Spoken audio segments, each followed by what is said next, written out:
On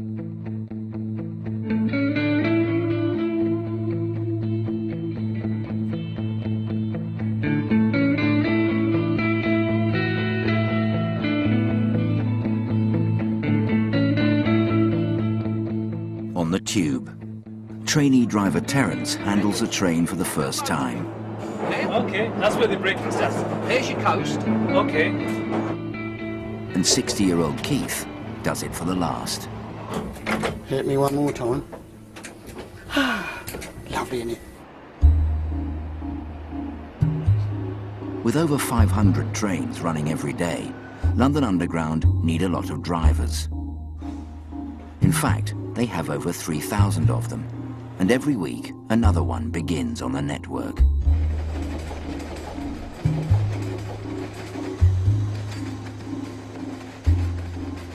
Today, Terence Makubika from Zimbabwe is applying for the post of train operator. With 12 lines to choose from, Terence is keen to start on an up-to-date line like the Jubilee. Jubilee line will be the best. Well, second priority Central line, maybe Piccadilly line. The District line, the trains are too old now. If you want to pop your headphones on. It costs the Underground up to £18,000 to train each driver, so Terence has to go through a barrage of tests to make sure he'll be up to the job. After that, it's straight into the classroom for the start of an intensive 17-week course. When you're using the traction brake controller, this is your way of controlling that traction. But the first hands-on experience of trains he gets is slightly underwhelming. This model railway is designed to operate just like the real thing. It gives you the practical of what you need to know, but it will never be the same as being on the train itself. And that overlap is related to what signalling section? This one, A131. Yeah, it's related to 131. And then what speed are we going to move forward? I just want to be in front of the train. If they can just cut out the train, say go on the train, that is what I'm waiting for. Once qualified, drivers are overseen by people like duty manager for trains, Andy Hogg. I've got the big hat on today and the big stick to hit anyone that's not doing what they're supposed to do. Today, he's checking his driver's speed over a piece of track which has a 20-mile-an-hour limit. What we've got here looks like a Commodore Garden tuning fork. And in fact, it is a Commodore Garden tuning fork, but it's a very specially machined one. What it does, when you hit it and it rings, it gives a 65 mile an hour reading on the piece of kit. Here we go, good 65 miles an hour. And now we simply wait for our first victim.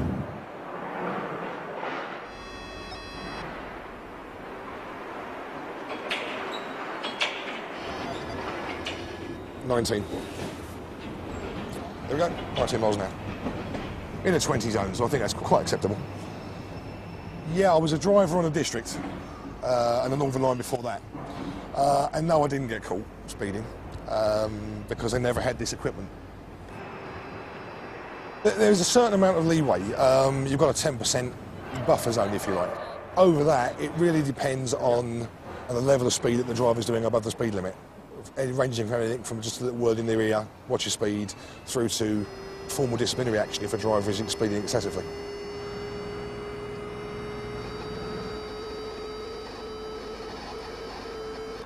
There we've got one, 24 miles an hour. Yeah, okay. Which is over the buffer zone, is over the 10%. So he knows his speedometer would have showed he was going about 20 miles an hour. But that's not fast enough to warrant disciplinary action. So when we see the driver concerned, we'll just have a little word in his ear to say, watch your speed, I don't want to see that again.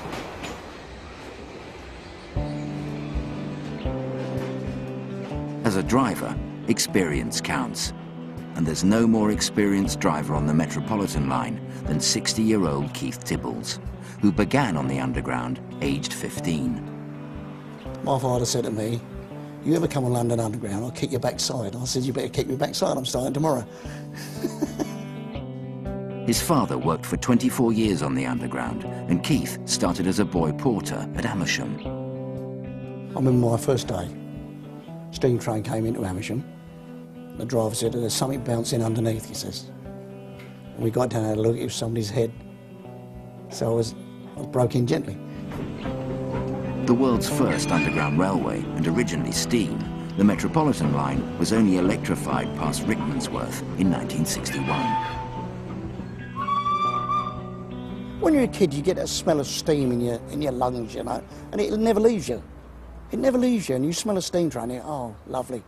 It's great. But a million miles away from the world of steam is the Northern Line's high-tech tube simulator suite. Costing over £4 million, it's about to put Terence and the other trainees through their paces. I can hear an alarm in the background. Have you got any problems there? On the simulator, you know, you have people who are going to put each and everything that can go wrong for you there. This makes me more nervous than being on the train itself, trust me. Come on in, my friend. All right, okay. I'll set him up in the seat. Don't listen to him. As Terence is starting his training, Keith is coming to the end of his career. He's retiring today, and after 44 years of service, is about to drive a train for the last time. All the characters are gradually going over the years. We were just saying this morning how it's only 4 generations ago that the Metropolitan Railway started. So if you think of 4 people that were doing the same amount of service as Keith has done, that's when it all began. So it's quite a historical moment in a way. You're going to be missed, Keith, you know that.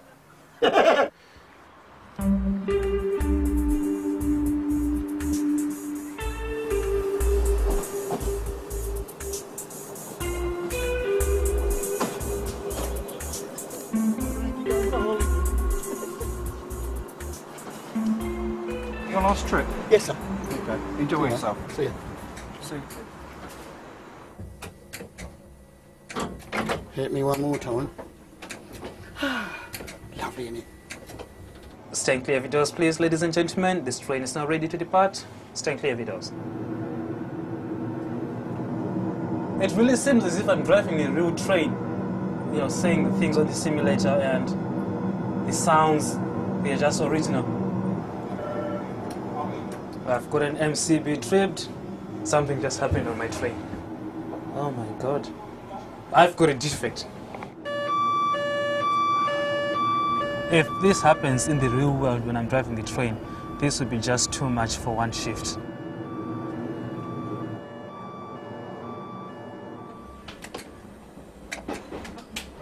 Oh, I love the Met, yeah. Well, it shows, doesn't it? I'm the longest serving chap on the Met. 44 years and 7 months, which is a lifetime. Ooh, Gil.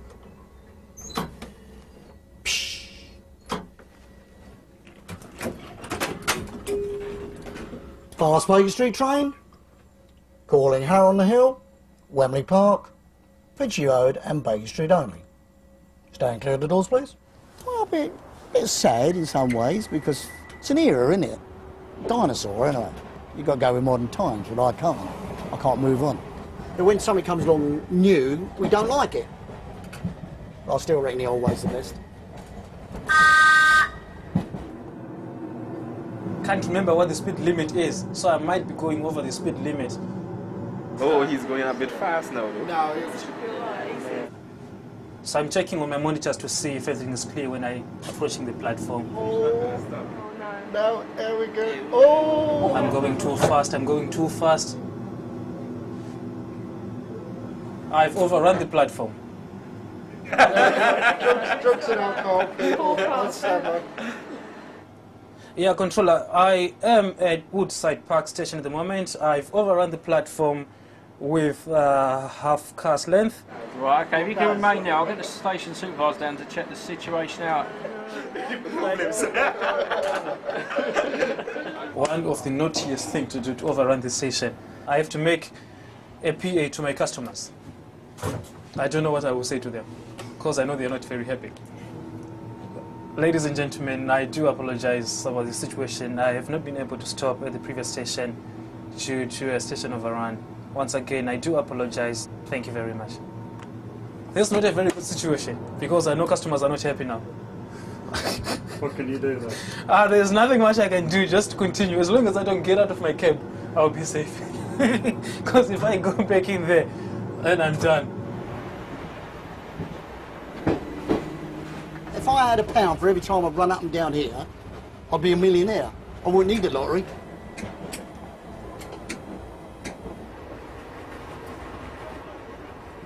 This is Baker Street. This train terminates here. All change, please. Would you make sure you have all your belongings with you when you leave the train, please? Remember to stow it as well? Yeah. Give me another train. Give me another train. This one's got a problem with the brakes. The Brakes are weak on this one. Remember saying a bad workman always blames their tools. That's right. Push them in.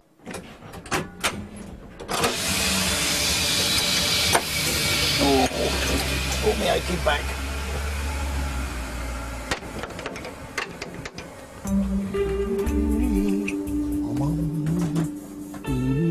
With Keith's old-fashioned ways, it's been hard to keep up in a high-tech world. One of the most technologically advanced parts of the Underground is inside the Central Line control room, where signalman Bob Yeldon works. I would compare this controlling our line as an air traffic control room. Air traffic controller knows what's going on in his airspace. We know what's going on our line. But Bob is also a traditionalist at heart. I'm not really one for the high-tech stuff. I prefer the low-tech stuff. Get in, you can get your hands dirty, and at the end of the day, you know exactly what you're doing. I personally am a preservationist. It's a world apart from here. He loves nothing more than restoring rusty old underground trains. And in the corner of a depot in Acton lies one that has brought out the train spotter in him. It is a unique loco. It used to be a passenger train, and they took the passenger saloons away and then pushed the two ends together, and this is what you've got. If it went to a one-way trip to Booths of Rotherham for scrapping, where it would come back in probably 6 months' time as baked bean cans, that's not what we want to see. So Bob and his team are saving the locomotive and moving it from Acton Depot to their own private siding in Epping. But transporting 45 tons of locomotive around the M25 is no mean feat. The last time I saw it, there was half a tarpaulin over it, a buddleia growing through it, and it's just left there forlorn and lonely.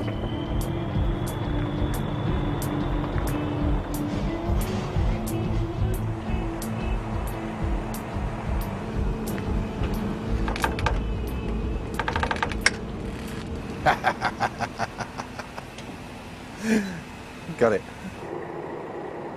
There you go. Piece of London Underground history. Excellent. Chuffed.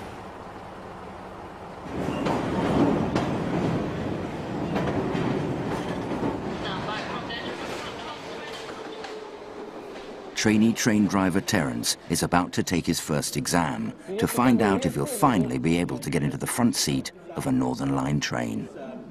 Today is Judgment Day, if I can say. We are doing our final assessments, practical ones.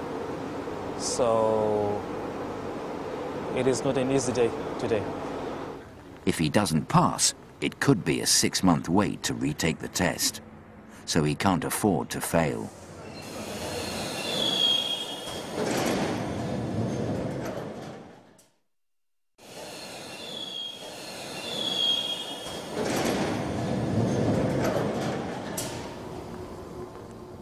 Trainee train driver Terence is nervously waiting to take a crucial practical exam.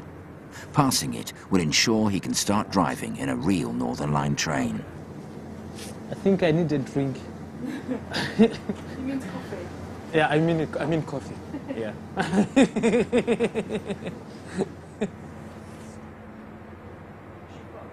Right, the moment of truth. I will see you after 10 minutes. Thank you.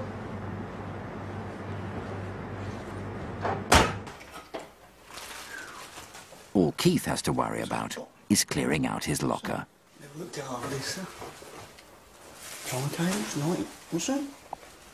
1988? Blooming heck. Look at that, mate, the old guard's bar. I think it used to be on an A60 guard bar. I've kept that. It's gone a bit rusty now, but that was bright chrome. That was. And they were doing away with it, and I thought I'll have one for a souvenir. Look at the old guard's bar. Hey, that takes you back, didn't it, eh? Okay, so I'm just going to check the paperwork through and I'll be out in a minute. All right. Okay. Thank you very much. Wow. Don't ask me anything. It has been really, really difficult. Oh God, I don't know how I done. I don't know how I did. And you stuck to all the procedures, so I'm happy to say you retained the standards. Thank Well you done. very Well much. done. Wow. So it's a lot of hard work, but pays off in the end. Thank so well you very done. much. Terence is celebrating, and today, so is Keith Tibbles, who's having his retirement party after 44 years of service. What's the bad, mate? What's the bad? So should I have your camera? Stevie, babe. Hello? Hello? Oh, mate, you better now? Oh, good. I never knew I was so popular. Must be the jokes. He said, have you heard this one? A horse goes into a pub and he says, what a long face. Yeah, I'm just going to go in there. Yeah, they're all there. The Underground's network manager, Andy Barr, is there to see Keith off. It's been really, yeah, it is. It's been good working with you. Yeah. Even though I upset you? Even, Keith, you've never upset me. Not much anyway. How many years you got in? 40? 44. And I got 38. He's only a boy. 39 in September. And facing his very first day in the cab of a 160-ton Northern Line train is trainee driver Terence. This afternoon, he'll get to drive for real, under the watchful eye of instructor John Scott. We're stepping in, train 040. Once you get your pilot light round, push it forward and away we go. Now you're actually checking the train out of the platform and checking the signal and seeing where you're going at the same time. Right. Well, sounds fairly easy.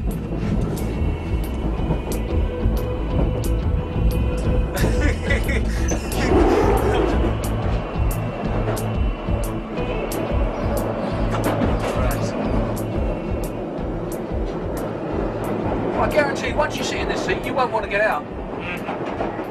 You won't want to get out.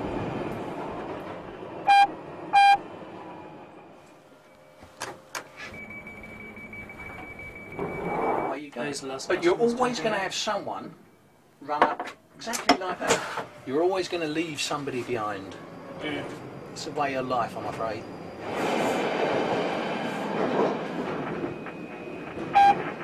I say, you're your own boss. This is your office. So if you're in your office, it's what you make it. That's right. And if you're good at your job, your train crew manager will never know your name. I can do it. You can do it. If he can do it, I can Anyone do it.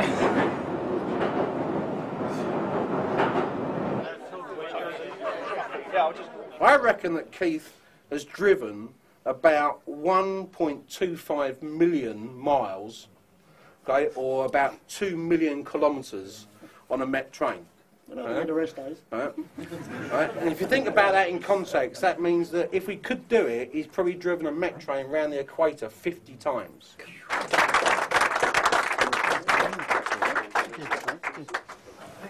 It took me 6 months, but I've done it. Only because you, Mr. Tibbles.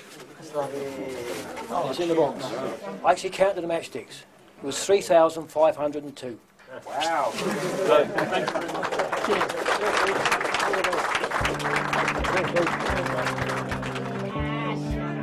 That choked me more than anything, John making me that. Oh, God. I nearly burst into tears. You can feel the love, you know, everybody loves you, even the jokes.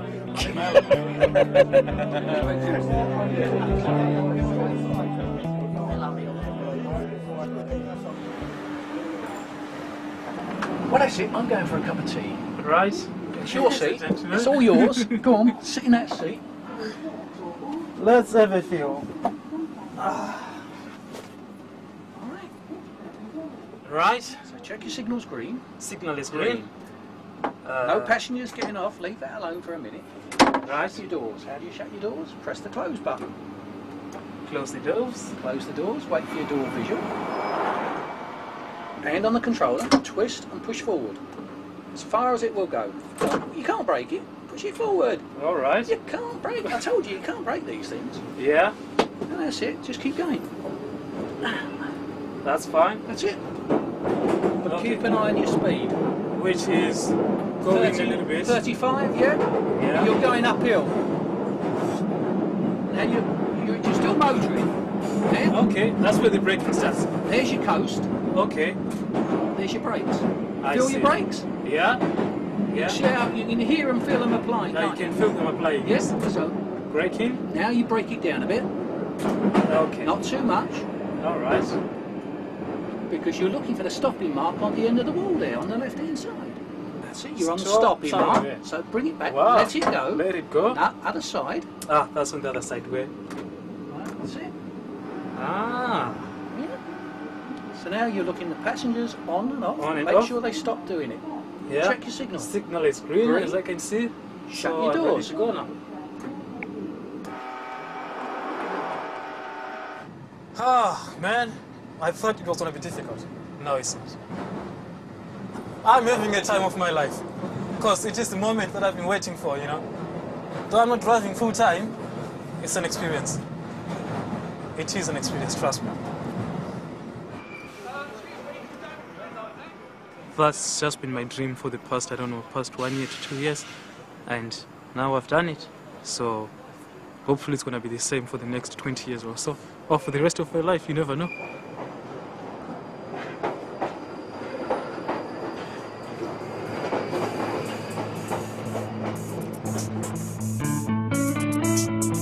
A honeymooning couple managed to win Jane over tonight in a bid to make their flight. But what works for some doesn't work for others, it would seem. For battles at the boarding gate, tune in to Sky Real Lives for Airline at 8 tonight.